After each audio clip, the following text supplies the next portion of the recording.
रसिक भागवत जी को खोल के बैठे, पढ़ना नहीं आता था लेकिन खोल के बैठते थे। और जब खोल के बैठते तो भागवत जी के एक एक अक्षर में जो काला अक्षर होता है, स्याही से लिखा होता, एक एक अक्षर में बिहारी जी का दर्शन करते थे और रोते थे। रोज का नियम था, प्रतिदिन प्रातःकालीन वेला में दर्शन किया करते थे भागवत जी का और रोते थे। एक दिन ऐसे खोल के बैठे थे, रो रहे थे। परिक्रमा करने वाले गुजर रहे थे, दृष्टि पड़ी पंडित जी के ऊपर। जिसकी दृष्टि पड़ी वो बड़े विद्वान ब्राह्मण थे। उन्होंने कहा, अरे महाराज ये आप भागवत खोल के बैठे रो रहे हैं? बोले हाँ। बोले कुछ समझ में आ रहा है आपको? बोले हाँ। तो विद्वान ब्राह्मण ने कहा, महाराज क्या मजाक करते हो, आपने भागवत की पोथी उल्टी खोल रखी है। अरे कुछ श्लोक आते हैं नहीं आपको, क्यों ही खोल के बैठ गए? तो संत ने कहा, महाराज इस श्लोक की चिंता तो आप करो, मुझे तो उस लोक की चिंता है। मुझे तो एक एक अक्षर में भगवान का साक्षात्कार हो रहा है, मुझे तो उस लोक की चिंता है। तो भागवत भगवान की बड़ी महिमा है प्यारे। खैर आप लोग तो विद्वान हैं, प्राचीन काल की बात तो मैंने आपको बताई, आप तो विद्वान हैं, आप तो बड़े भाव के साथ संस्कृत को पढ़ सकते हैं। अभी कुछ लोग अंधविश्वास में पड़ गए। किसी ने कहा अगर संस्कृत पढ़नी नहीं आती तो भागवत या दुर्गा सप्तशती या वेद पुराण मत पढ़ा करो। बोले क्यों? बोले कोई श्लोक गलत हो जाएगा तो पाप लगेगा, दोष लगेगा, गलत। इस कारण से लोग जो है संस्कृत पढ़ना छोड़ दिया और ये आज हालत हो गई कि संस्कृत भाषा विलुप्त होने का कगार पे। कब गलत होता है पता है? कब दोष लगता है? अगर आप किसी के अहित की भावना से कोई यज्ञ आदि करवा रहे हैं, जैसे विधायकी का चुनाव लड़ना है और भगवान से प्रार्थना करे प्रभु हम जीत जाएं, सामने वाला हार जाए, जैसे बगलामुखी आदि मंत्र होते हैं। तो किसी अहित की भावना से अगर कोई यज्ञ आदि हो रहा, अगर उसमें कोई त्रुटि होती है तो उसका दुष्परिणाम मिलना आवश्यक है, दोष लगेगा। लेकिन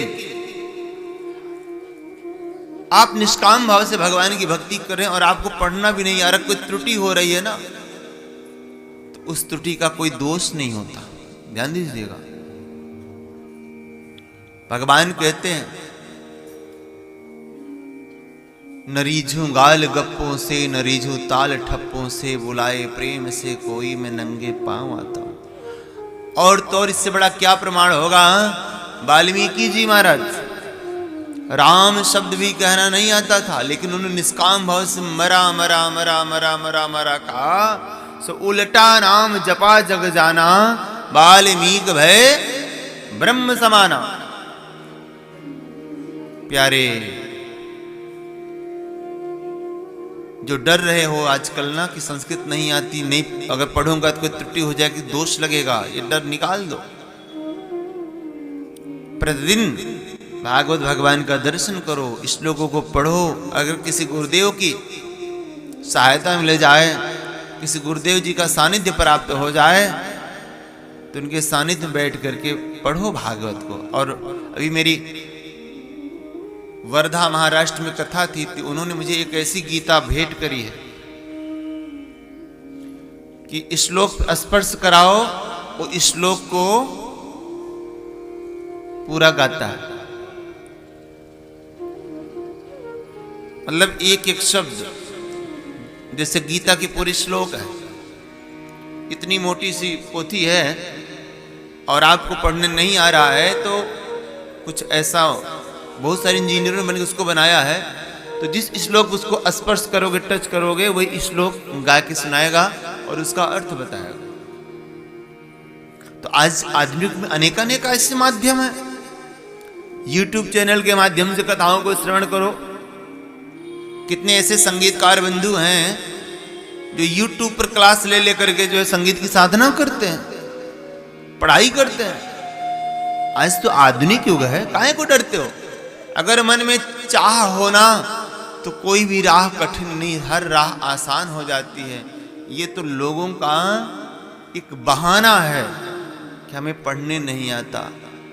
अरे प्यारे, अगर हृदय से कोई कार्य किया जाए तो क्या संभव नहीं, संसार में हर वस्तु संभव है।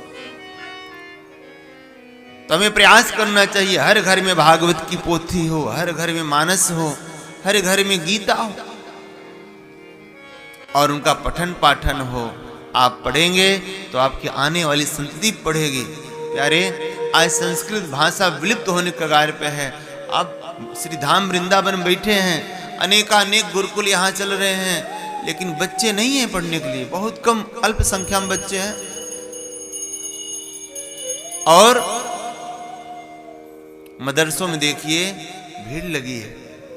तो हमें भी अपने धर्म प्रति सचेत रहने की आवश्यकता